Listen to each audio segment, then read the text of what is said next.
Welcome to all in the course Fundamentals of Behavioral and Social Science Research, Module 12, Referencing, and this is lecture 3rd in Text Citation and Bibliography.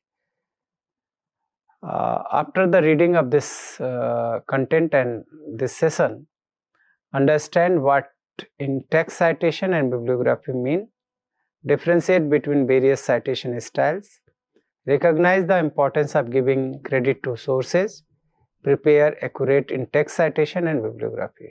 You can. Meaning of in text citation. What is the meaning of in text? जो content है हमारा text जो हम word use कर रहे हैं, जो content उसके बीच में जो साइटेशन हम जब यूज करते हैं तो दैट वो विषय वस्तु जो मध्य में कुछ नाम लिखे हुए आपको मिलते हैं तो उसको हम लोग इन टेक्स्ट साइटेशन के रूप में जानते हैं. In text citation is a short reference placed within the body of writing to indicate the source of an idea, quotation or piece of information.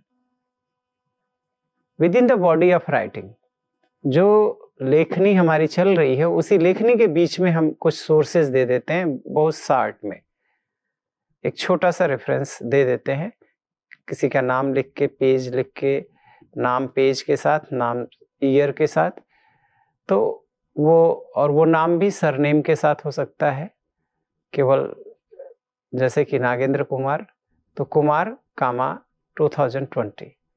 तो this can be consider as a in text citation. In text citation is a short reference placed within the body of writing to indicate the source of an idea.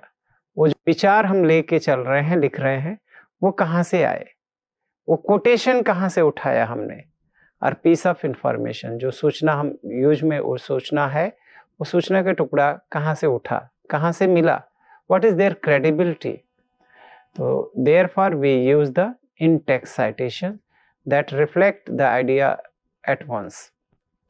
In typically includes the author name and the year of publication depending on the styles.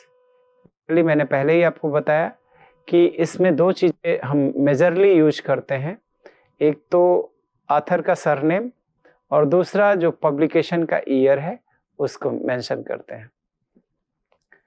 अब APA style में आप देखें कि जैसे एक term लिया गया है, education is vital for societal development. Education is vital for societal development. अब आगे ब्रैकेट में लिखा हुआ स्मिथ डॉट 2020. तो ये इस तरीके का अगर किसी ब्रैकेट में वहां कोड करके कुछ लिखा जा रहा है, किसी का नाम और ईयर, तो that will be consider as the in text citation. इसी तरीके से एमएलए स्टाइल में उसी को लिखने का तरीका चेंज हो जाएगा, ब्रैकेट रहेगा लेकिन नाम और जो ईयर है उसके बीच में कोई साइन यूज में नहीं आएगा. APA is using Smith comma 2020, however MLA style जो है Smith 2020 but within bracket. तो वो जो ब्रैकेट अगर हमने छोड़ दिया तब तो वो सेंटेंस के साथ मिक्सअप हो जाएगा. Education is vital for societal development Smith comma 2020. No meaning will be there. However, this is informing the sources from where we are using this quotation and within MLA style also. So therefore, it is required to follow the appropriate way of the referencing. How we are referencing the content, that should be within our mind, or we should see or authenticate how to referencing that.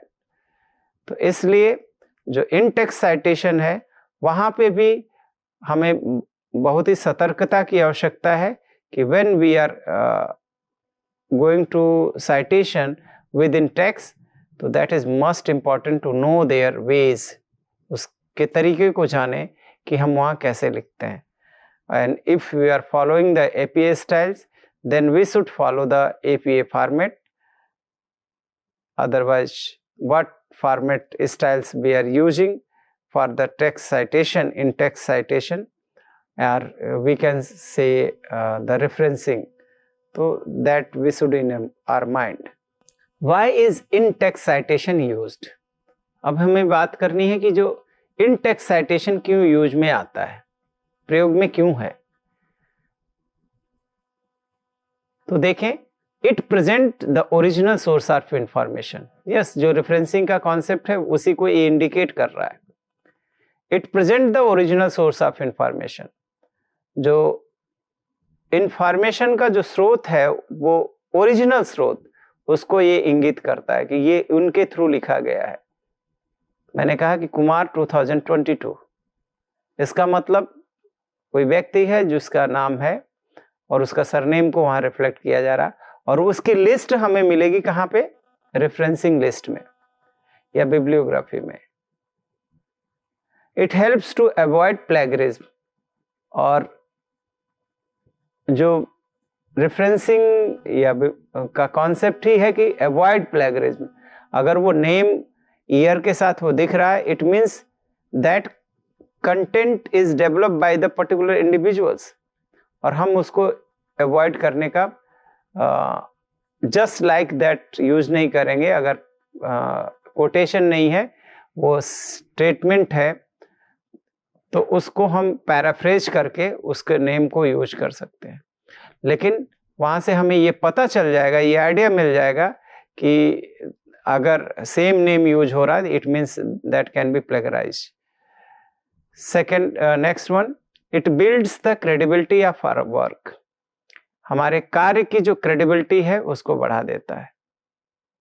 अगर text citation, in text citation use में है, तो it means we are engage with the their theoretical backgrounds, we are reading the content, we have the concept. जब अगर आप site करते, इन text citation use में लाते हुए, इसका मतलब आपने कुछ चीजें पढ़ी हुई हैं। You have read the their historical backgrounds या other concepts which are associated with that. So therefore it enhance the credibility of our work. In text citation, in text citation refers to brief references within the text of a paper or writing that directs reader about the complete citation in the bibliography. American psychological association की ये एक तरीके से definition है जो कहता है कि in text citation refers to brief reference, एक संक्षिप्त उसका संदर्भ वहां पे देना होगा विद इन द टेक्स्ट। जो टेक्स्ट हम लिख रहे हैं ऑफ ए पेपर और राइटिंग, चाहे वो रिसर्च पेपर हो या उसकी राइटिंग्स है, उसे या कोई भी राइटिंग्स हम लिख रहे हैं, तो उसमें, और जो हमें दैट डायरेक्ट्स रीडर्स, जो पढ़ने वाले को कहाँ कम्युनिकेट करता है, उसकी ऑथेंटिक ओरिजिनल जो सोर्स है वो कहाँ है। That directs readers about the complete citation in the bibliography, और वो इंगित करता है कि यहाँ से आप जाके उसके जो कॉन्सेप्ट्स हैं उसको आप अच्छी तरीके से समझ सकते हैं। It means in text citation builds the credibility of our work. It avoid plagiarism and it present the original source of information. Therefore, in-text citation is important for us. Yes, again we can consider importance of text citation. First one, acknowledges the original author's work. जो इन text citation हम कर रहे हैं उसका महत्व क्या है, तो उसके संदर्भ में हम कह सकते हैं कि it acknowledges the original authors work. जो उसका ओरिजिनल ऑथर है, जिसने वो कंटेंट विकसित किया या जो वो कॉन्सेप्ट जिसने बिल्डअप किया, उसको, उसके कार्य को एक्नॉलेज करना। Second one, strengthen argument with credible support. Strengthens arguments. जो arguments हैं उसको strengthen करना है, क्योंकि बात अभी हम कह रहे हैं और अगर हम कह रहे हैं तो उसको सब नहीं मान सकते. जब सब नहीं मान सकते तो how what to do? तो therefore it is required to that argument credible supports. Yes, these findings are saying these things. Kumar, Singh, Pandey are saying these things. So when various academicians or experts are saying like that, so then our argument will be strengthened by the credible supports. जो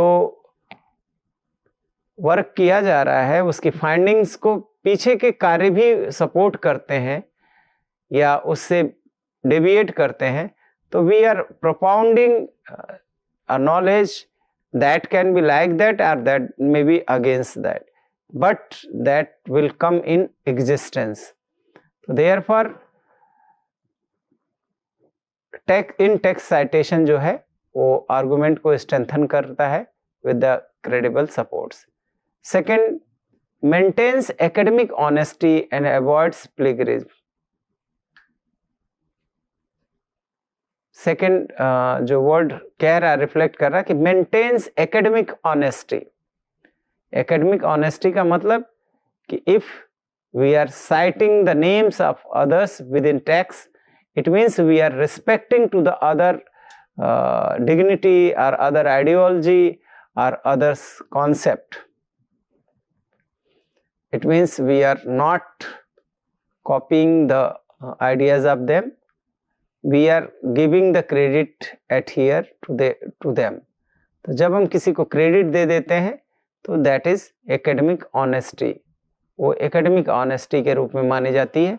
हम किसी का कोई विचार चोरी नहीं कर रहे हैं. वो उन्होंने ये कहा था, दे हैव सेड दिस, तो we can write their name and that will be considered as in text citation. जैसे प्लेटो has defined within year bracket में लिख सकते हैं प्लेटो और प्लेटो के आगे नेम year, तो that will be considered as the in text citation. Second one, avoids plagiarism. तो ये उसी के संदर्भित बात करनी है कि प्लेगरिज्म को वो रोकता है और हमारा जो कंटेंट है वो प्लेगराइज नहीं कंसिडर किया जाता है. Next one, helps readers trace the coated existing research. पहले भी हम लोगों ने इस पे बात की कि जो कोटेड एग्जिस्टिंग रिसर्च है उसको रीडर्स जो है वो ट्रेस करके देख सकते हैं.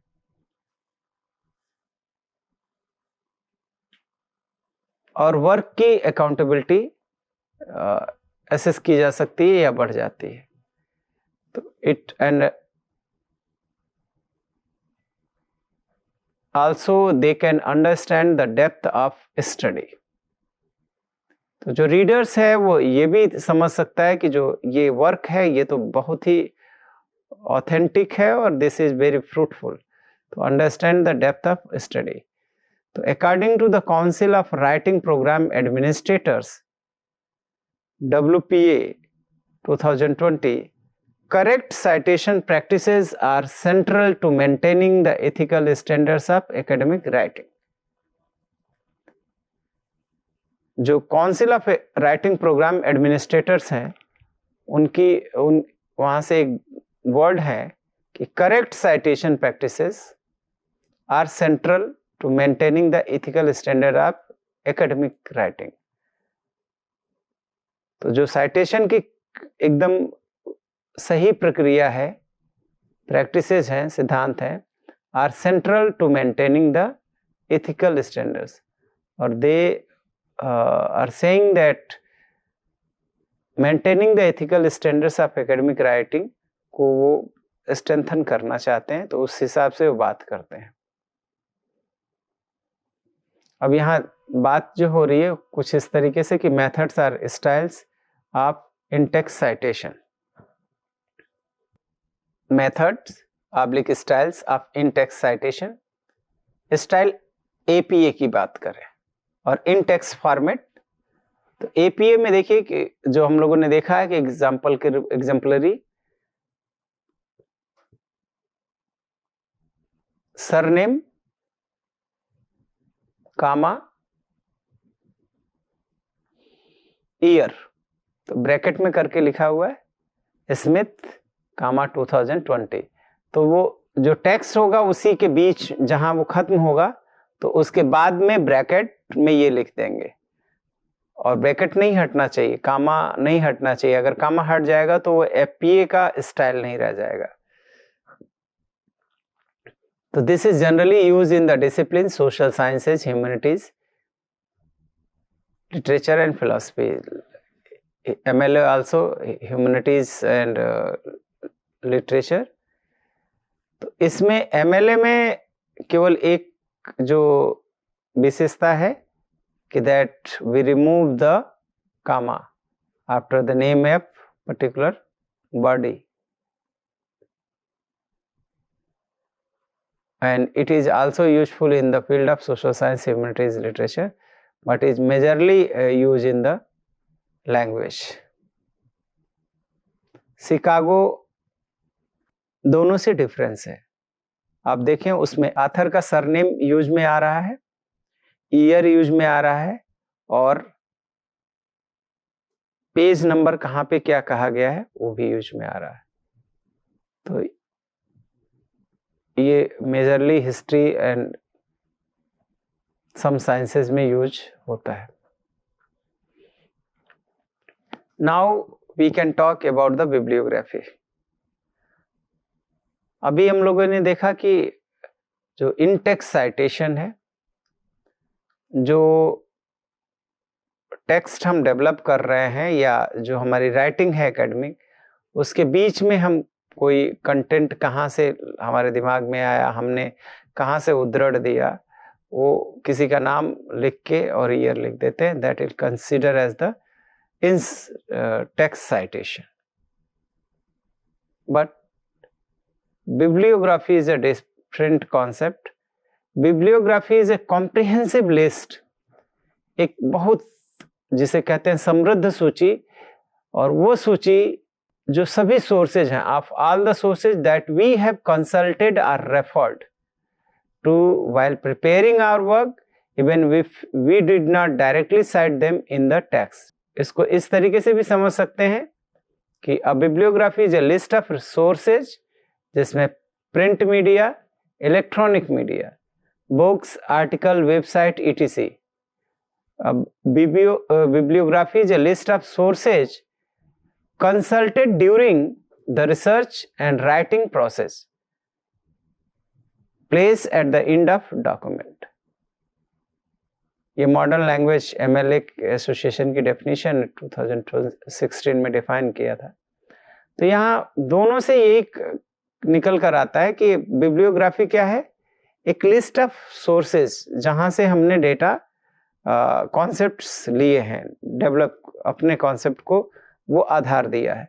तो books, article, website, etc.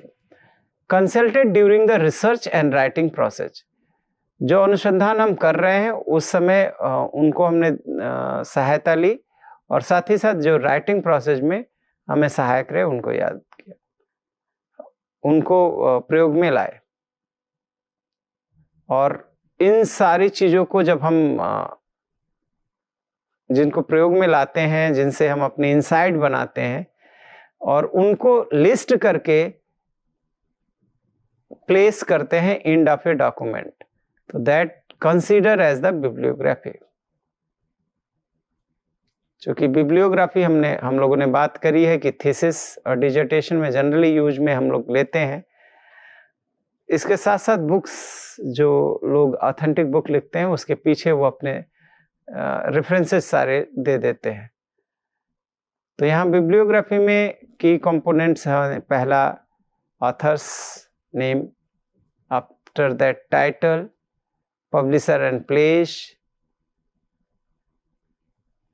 Year, page, किन किन, जैसे कि पेज नंबर 1 से 23 तक, तो वो page, additional details depending on the source type. तो जो बिब्लियोग्राफी लिखने में जो मुख्य अवयव है वो यही है कि ऑथर्स का नेम हमें पता होना चाहिए, टाइटल उस राइटिंग की, पब्लिशर एंड प्लेस, वो पब्लिशर कौन है, कहाँ से है और उसका स्थान क्या है, ईयर और एज। तो इस तरीके से हम और भी एडिशनल डिटेल्स उसमें डालेंगे, जैसे कि जर्नल किस जर्नल में है, किस वेबसाइट से पब्लिश हुआ, तो all the things additional details depending on the source type. अब टाइप्स ऑफ बिब्लियोग्राफी की अगर बात करें तो यहाँ हम देख सकते हैं इसके टाइप्स जनरली 3 तरीके के यूज में आते हैं। First one is the enumerative. अब इनुमेरेटिव क्या है, व्हाट इज दिस, ये कौन सा टाइप आ गया? तो यहाँ पे इनुमेरेटिव का मतलब है a systematic list of books, जहाँ पे हम इनुमेरेट कर रहे हैं उन सारे थिंग्स की list, therefore it is consider as the enumerative. Enumerative, a systematic list of books, articles and other sources, typically organized alphabetically by author or by subject and often used to document the sources consulted for a research project. तो ये जो हम लोग APA style में अभी तक bibliography लिखते हैं वो जनरली इन्यूमरेटिव होती है, तो उसके सहायता से हम जा सकते हैं। अब एनालिटिकल, तो एनालिटिकल में जो इसके डिस्क्रिप्शन है वो कुछ थोड़ा सा अलग तरीके का है और ये उतना ज़्यादा यूज में दोनों लाए भी नहीं जाते हैं, but it is primarily used in history, library science etc। Analytical जो टाइप है बिब्लियोग्राफी राइटिंग की वो हिस्ट्री और लाइब्रेरी साइंस में मेजरली यूज में आती है। तो it is primarily used in history, library science, which include evaluative comments about each work mentioned in the list. Presently, it is very less followed in research works. लेकिन वर्तमान में इसका बहुत उतना उपयोग नहीं है। अब इसके एग्जाम्पल को हम देख सकते हैं। अब एनालिटिकल बिब्लियोग्राफी फॉर्मेट आप देखें, जिस वर्क को जहां से कोट किया गया है उसकी रिपोर्टिंग यहाँ पे है, Bertel comma H dot comma and Jesher comma H dot year, फिर एक तरीके से APA की जैसे ही स्टाइल से चल रहे हैं। उसके बाद से title and in depth investigating involving IT outsourcing compare to outsourcing in Germany and France, dot management and information this volume page and DOI। अब इसके नीचे देखिए उसकी एनालिस्ट एक आपको रिपोर्टिंग भी दिख रही है।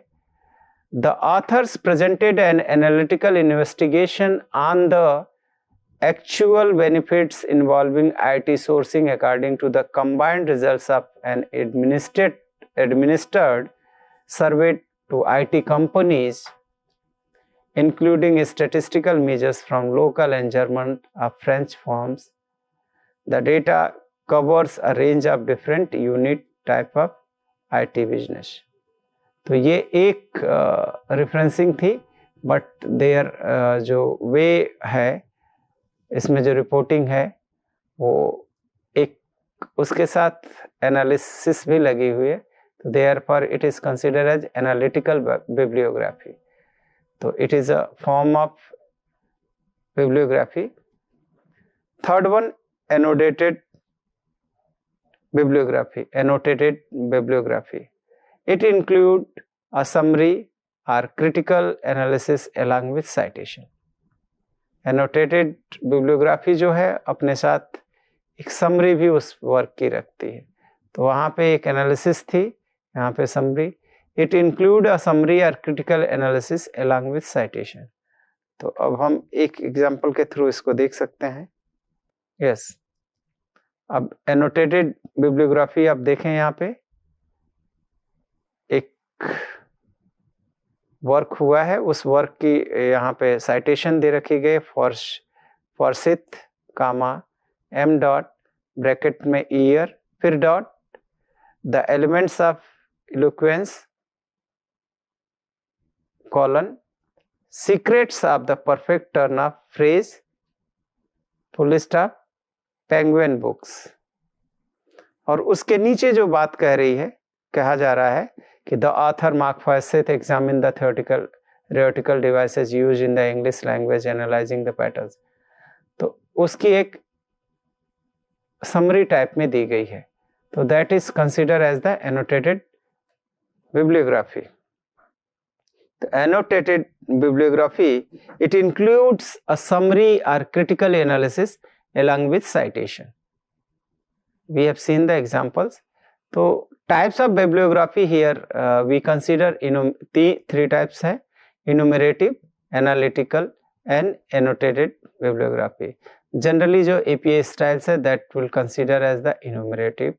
Analytical जो है ये कह सकते हैं कि evaluative comment के साथ होता है, और annotated bibliography जो है एक छोटी सी समरी के साथ होती है। अब differences between references and bibliography देखें, तो references only to sources which are cited in the text. जो टेक्स्ट में साइटेड हैं उनको हम रेफरेंसेज के रूप में कंसीडर करते हैं। But in bibliography all sources consulted whether cited और नॉट। जो भी मटेरियल हमारे कॉन्सेप्ट को बनाने में मदद किए, दैट्स आर साइटेड और नॉट, उसको हमने कोट किया है या नहीं किया है, वो सारे जो है बिब्लियोग्राफी में कंसीडर किए जाते हैं। और रेफरेंसेज में केवल उन्हीं को जिनको हमने अपने एकेडमिक बॉडी जो राइटिंग हमने करी है उसमें साइट किया है। तो second one, mandatory for academic papers.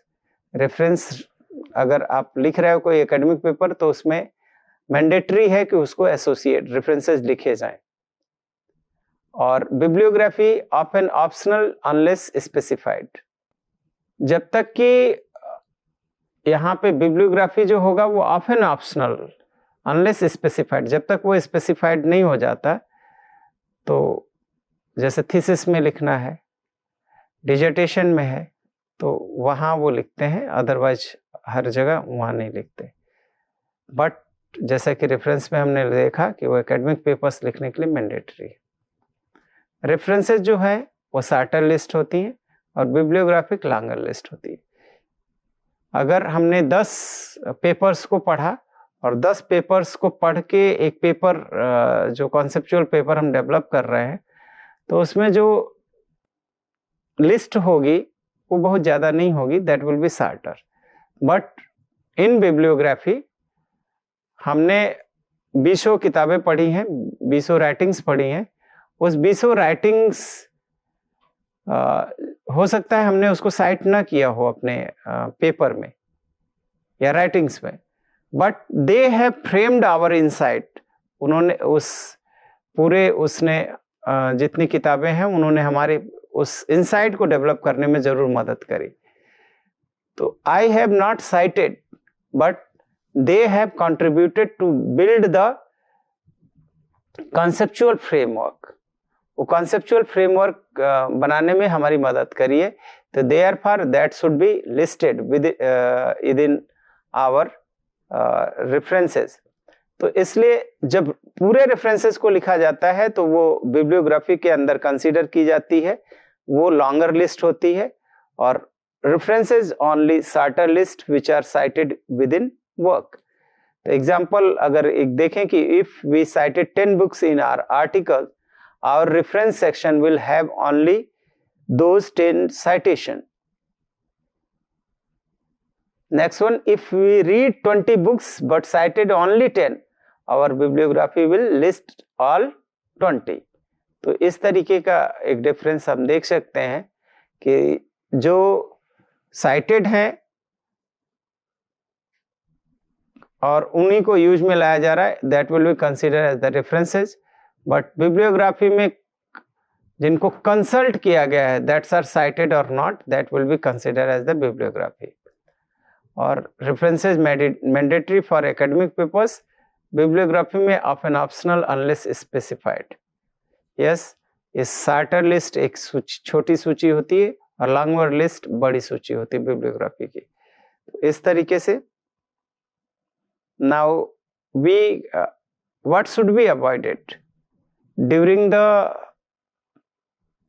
developing in-text citations and bibliography या referencing, हम क्या avoid करें. तो पहला जो है forgetting to cite paraphrased information. Generally हम लोग क्या करते हैं, जो पैराफ्रेज कर रहे हैं उसकी इंफॉर्मेशन को साइट करने हम भूल जाते हैं. तो अगर वो कर देते हैं तो that will be more authentic, क्योंकि पैराफ्रेजिंग हो सकता है आपने कर लिया हो, मीनिंग कम्युनिकेट करते हुए अगर सही कम्युनिकेशन नहीं हुआ होगा तो प्लेगरिज्म में फंस सकता है.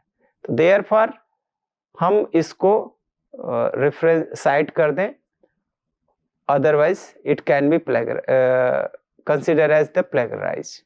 तो हम जो फॉरगेट भूल जाते हैं, that should avoided. Next one, incorrect author और डेट. कभी कभी हम लोग जब रेफरेंसिंग करते हैं तो उसमें जो ऑथर का इंफॉर्मेशन है और साथ ही साथ जिस डेट को हमने रिट्राइव करी वो चीजें भूल जाते हैं. तो इनकरेक्ट ऑथर, तो it should not B forgettable, but sometimes हम भूल जाते हैं. तो वहाँ पे ऐसा अगर होता है तो उस मिस्टेक को हमें अवॉइड करना चाहिए. Next one, inconsistent citation style.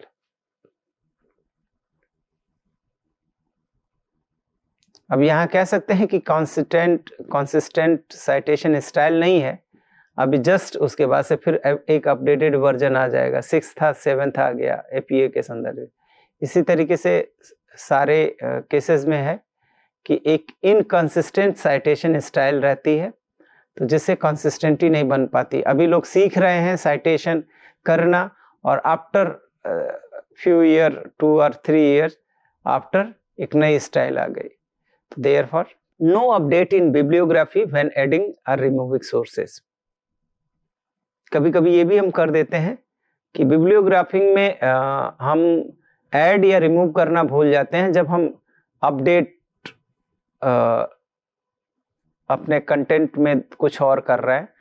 तो वो कभी कभी दिक्कत कर देती कि हमने कुछ कंटेंट और ऐड किए लेकिन उसका रेफरेंस हम अपने बिब्लियोग्राफी में नहीं करते हैं. तो no update in bibliography when adding और रिमूविंग सोर्सेज हम हटा रहे हैं. फिर next one, relying only on automatic citation generators without checking. हम लोग कभी कभी केवल ऑटोमेटिक साइटेशंस जो करने वाले वेज हैं उसी पे फोकस होकर रह जाते हैं और उसकी हम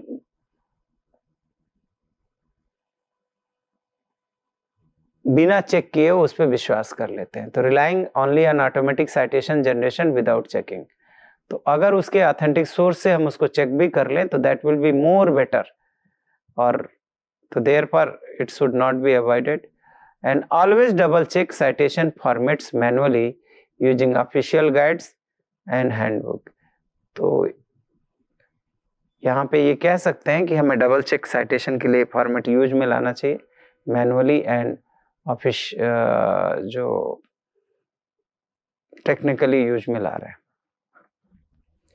अब यहाँ कुछ एक्टिविटी हम कर सकते हैं जिससे अपने आप को स्ट्रेंथन कर सकते हैं.